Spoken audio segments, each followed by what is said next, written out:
लोग एक बहुत इंटीग्रल पार्ट है किसी भी केयर में, इंक्लूडिंग हेल्थ केयर, क्योंकि हम जो बोल रहे हैं वो सोसाइटी में किस तरीके से पोर्ट्रे हो रहा है कि आपके ऊपर डिपेंड करता है।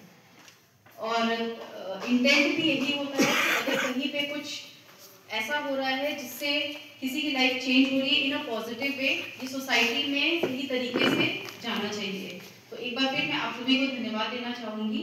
अगर हम कैंसर की बात करें तो it was started in apex hospital way back in 2011, जब यूपी में कहीं भी प्राइवेट हॉस्पिटल में कैंसर ट्रीटमेंट नहीं होता था।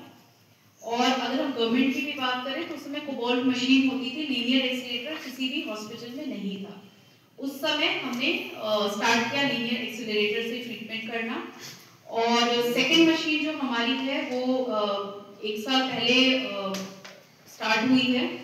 ये one of the best machine of the time है और इसमें हम एडवांस टेक्निक ट्रीटमेंट जैसे कि SBRT, SRS ये सब चीज़ करते हैं। इसमें क्या होता है कि अगर कहीं भी 3 से 5 मिलीमीटर की भी गार्ड है, चाहे ब्रेन में हो चाहे लंग में हो, कहीं भी हो, उसको हम बहुत सटीक तरीके से बिना सर्जरी किए उसका ट्रीटमेंट किया जाता है। इसको हम स्टीरियोटैक्सी कहते हैं और वो हम अपने नए मशीन से कर सकते हैं। तो जो ये रिकॉर्ड है बेसिकली ये एक दिन में 175 patient advance technique, high precise technique से, इसमें एक भी पेशेंट नॉर्मल टेक्निक या इंफीरियर टेक्निक वाला नहीं था। हर पेशेंट जो है वो एडवांस टेक्निक से ट्रीट किया गया है। अब इस ट्रीटमेंट में जरूरत किसकी पड़ती है?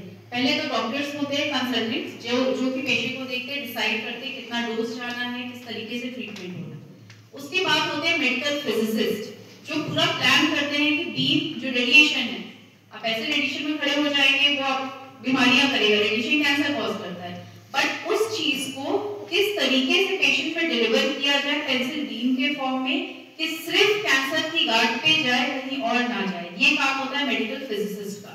ये बन गया। अब इलाज होता है 6 हफ्ते, तो ये काम होता है टेक्नोलॉजिस्ट का जो प्रतिदिन पेशेंट का ट्रीटमेंट करते हैं। तो ये चलता है हर पेशेंट का ट्रीटमेंट, किसी का 1 हफ्ता चलता है, किसी का 5 हफ्ता, वो डिपेंड करता है कि बीमारी क्या है और कहाँ का कैंसर है, ठीक होने वाला कैंसर है या हम पैलिएटिव ट्रीटमेंट कर रहे हैं, मतलब पेशेंट ठीक नहीं हो सकता लेकिन बीमारी फैली हुई है, लेकिन हम इसलिए इलाज कर रहे हैं ताकि जितनी उसकी जिंदगी बची है वो पेन फ्री चल सके, अपना दिन का जो काम होता है, जो एक्टिविटी ऑफ डेली लाइफ होता है जिसको हम कहते हैं वो कर सके।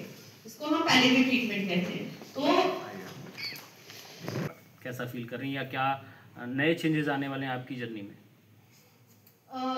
एक्चुअली ये सोच के कभी काम नहीं होता कि हमें रिकॉर्ड बनाना है, काम होता है फिर हम देखते हैं कि किसी ने बनाया कि रिकॉर्ड बन जाता है।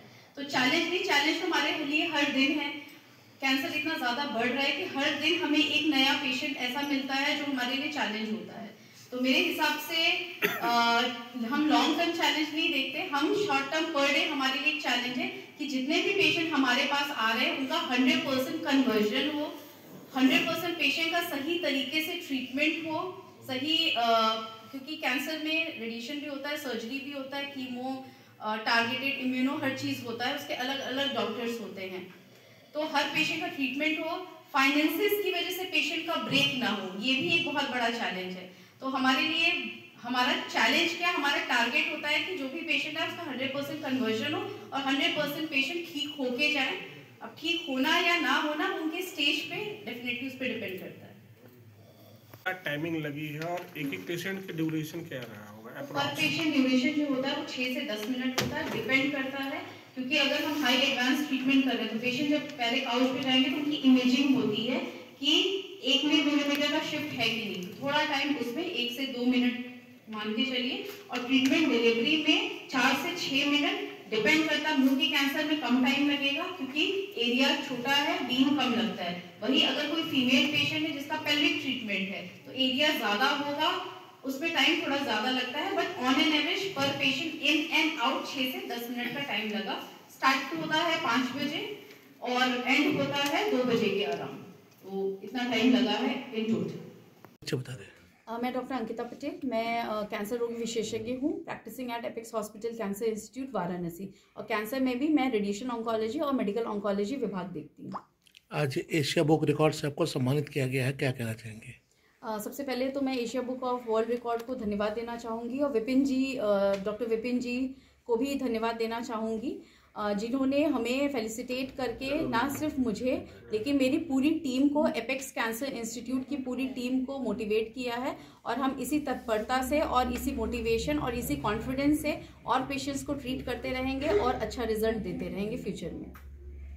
क्या कहना चाहेंगे पेशेंट को कैंसर के बारे में जागरूक करने के लिए? मैं पेशेंट और पूरी सोसाइटी को यही बोलना चाहूँगी कि कैंसर जो कहते हैं कि भयानक डिजीज़ नहीं है, ये गलत है। कैंसर डेफिनेटली भयानक डिजीज़ है। अगर आप लेट से हॉस्पिटल आते हैं, अगर आप, जैसे आपके डॉक्टर्स ने बोला है, समय पे इलाज कराने के लिए अगर वो आप नहीं कराते हैं या आप इलाज को बीच में रोकते हैं, अगर आप सही समय पे हॉस्पिटल आते हैं, पूरा इलाज कराते हैं, सही समय पे कराते हैं तो कैंसर ठीक हो सकता है।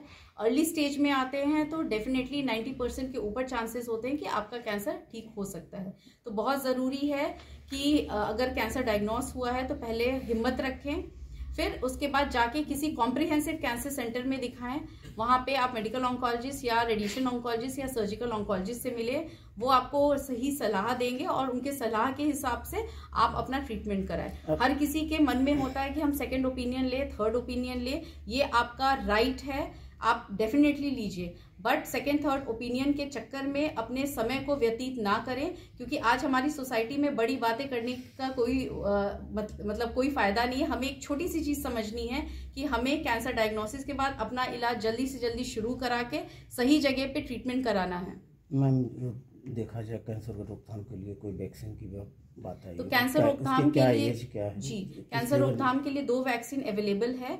पहला है बच्चेदानी के मुंह का कैंसर। ये ज़रूरी इसलिए है क्योंकि भारतवर्ष में ये महिलाओं में होने वाला सबसे कॉमन कैंसर है और ये एक ऐसा कैंसर है जो बचाया जा सकता है, जो अर्ली स्टेज में पता चल सकता है, जो 100% ठीक हो सकता है।